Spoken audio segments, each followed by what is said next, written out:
ഞാൻ ഇവന്മാരെ രണ്ടുപേരെയും ചെറിയവന്മാരെ രണ്ടുപേരെയും ഒന്ന് വാക്സിൻ കൊടുക്കാനായിട്ട് ഹോസ്പിറ്റൽ വരെ കൊണ്ടുപോയതാണ്. അപ്പം ഞാൻ ഈ കൊട്ടയിലാക്കിയിട്ടാണ് അവരെ കൊണ്ടുപോവുക. അത് കൊണ്ടുവന്ന് തിരിച്ചു കൊണ്ടുവരണതാണ് ഇവൻ കണ്ടത്. അപ്പോൾ അവരിറങ്ങിയതിൻ്റെ പിന്നാലെ കയറിയിരിക്കുന്നതാണ് ഈ കൊട്ടയിൽ. ഇതിപ്പോൾ 2-ാം ദിവസമാണ്. ഇതുവരെ മൂപ്പര് ഭക്ഷണം കഴിക്കാനും മറ്റുള്ള കാര്യങ്ങൾക്കും അല്ലാതെ പുറത്തിറങ്ങുന്നല്ലാതെ മൂപ്പര് സ്ഥിരമായിട്ട് ഈ കൊട്ട സ്വന്തമാക്കിയിരിക്കുന്നത്. മൂപ്പര് ഉദ്ദേശം എന്താണെന്ന് എനിക്ക് മനസ്സിലാവണില്ല. ഈ കൊട്ടയിൽ ഇന്ന് കഴിഞ്ഞാൽ ഞാനവനെ ടാറ്റ കൊണ്ടുപോകുന്ന വിചാരിച്ചിട്ടാണോ ഈ കയറിയിരിക്കണേ എന്നെനിക്കറിയില്ല. മൂപ്പര് അതിൽ നിന്ന് ഇറങ്ങാനുള്ള പരിപാടിയില്ല. ഇറങ്ങാൻ പറഞ്ഞാലും ഇറങ്ങില്ല, ഒന്നും ചെയ്യില്ല, ഇങ്ങനെ തന്നെ ഇരിക്കുള്ളൂ. ഞാൻ അവൻ്റെ ബെൽറ്റൊക്കെ ഒന്ന് മാറ്റി പുതിയ ബെൽറ്റൊക്കെ ഇട്ട് കൊടുത്തിട്ടുണ്ടായിരുന്നു. എല്ലാവർക്കും ബെൽറ്റ് മാറ്റി ഇട്ട് കൊടുത്തിട്ടുണ്ട്, പുതിയ കുഞ്ഞന്മാർക്കും ഇട്ട് കൊടുത്തിട്ടുണ്ട്.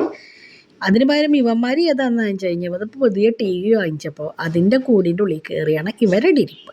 ഇവരാണ് കാരണം. ചേട്ടൻ പെട്ടി കയറിയിരുന്നു, ചേട്ടൻ കൊട്ടയിൽ കയറിയിരുന്നു, ഞങ്ങൾ പെട്ടി കയറിയിരിക്കുന്നു പറഞ്ഞിട്ട് ഇവർ പെട്ടിയിലും കയറിയിരിക്കുന്നുണ്ട്. പുറത്തേക്ക് ഇറങ്ങി വരാൻ കൂട്ടാക്കണില്ലേ, വിളിച്ചിട്ട് ഇറങ്ങി വരുന്നില്ല. അവരതിൻ്റെ ഉള്ളിൽ അതെ പതുക്കെ ഇറങ്ങി വരാമെന്ന് പറഞ്ഞിട്ടേട്ടാ. ഇപ്പം ഞാനിവിടെ നിൽക്കണപ്പോഴാണ് അവർ ചാടി പുറത്തേക്കൊക്കെ വരും. അത്യാവശ്യം കാര്യങ്ങൾക്കൊക്കെ പുറത്ത് വരും, പിന്നെയും അതിൻ്റെ ഉള്ളിൽ തന്നെ കുത്തിരിക്കും. കണ്ണ് കണ്ടില്ലേ അവരുടെ?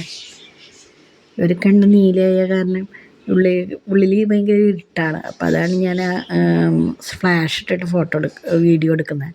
ആ ഫ്ലാഷ് കാരണം അവരുടെ കണ്ണ് തിളങ്ങാന്നാണ് കാണുന്നത്. ഒരു കണ്ണ് നീലയായ കാരണമാണ് 2 കണ്ണിൽ 2 കളറായിട്ട് കിടന്ന്